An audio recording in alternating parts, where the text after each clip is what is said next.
សូមគោរពស្វាគមន៍មកកាន់ពិធីអបអរសាទរខួបអនុស្សាវរីយ៍30ឆ្នាំនៃទំនុកចិត្តនិងឧត្តមភាពនៃការចូលរួមអភិវឌ្ឍទេសចររបស់សមាគមទេសចរកម្ពុជា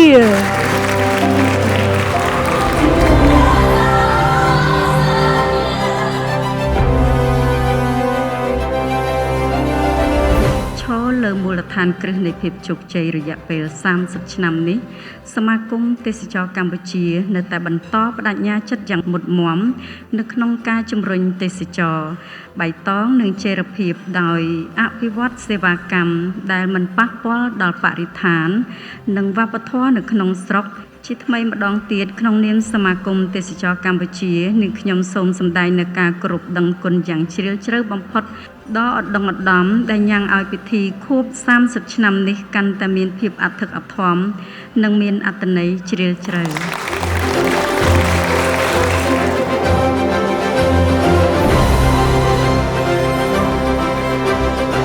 ក្នុងរយៈពេល30ឆ្នាំកន្លងមកនេះ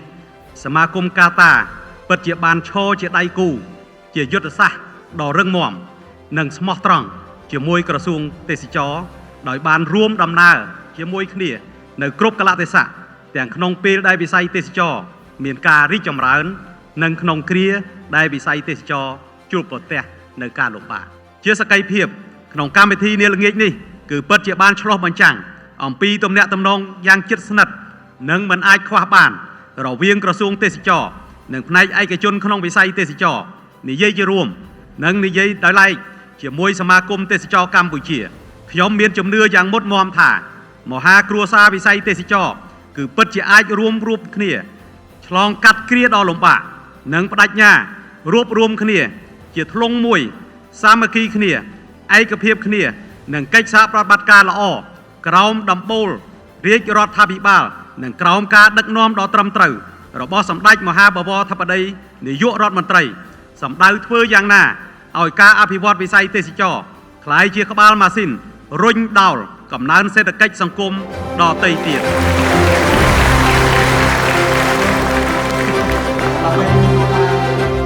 ពិធីអបអរសាទរខួបអនុស្សាវរីយ៍លើកទី30នេះរបស់សមាគមទេសចរកម្ពុជានារីតីនឹងជាពេលវេលាដ៏មានអត្ថន័យដែលមិនត្រឹមតែជាការឆ្លុះបញ្ចាំងពីដំណើរការវិវត្តរបស់សមាគមក្នុងរយៈពេល3ទសវត្សរ៍កន្លងមកប៉ុណ្ណោះទេប៉ុន្តែក៏ជាការបង្ហាញពីវឌ្ឍនភាពជាបន្តបន្ទាប់នៃវិស័យទេសចរកម្ពុជាដែលបានចូលរួមចំណែកយ៉ាងសំខាន់ក្នុងការជំរុញកំណើនសេដ្ឋកិច្ចនិងការអភិវឌ្ឍសង្គមជាតិនៅកម្ពុជា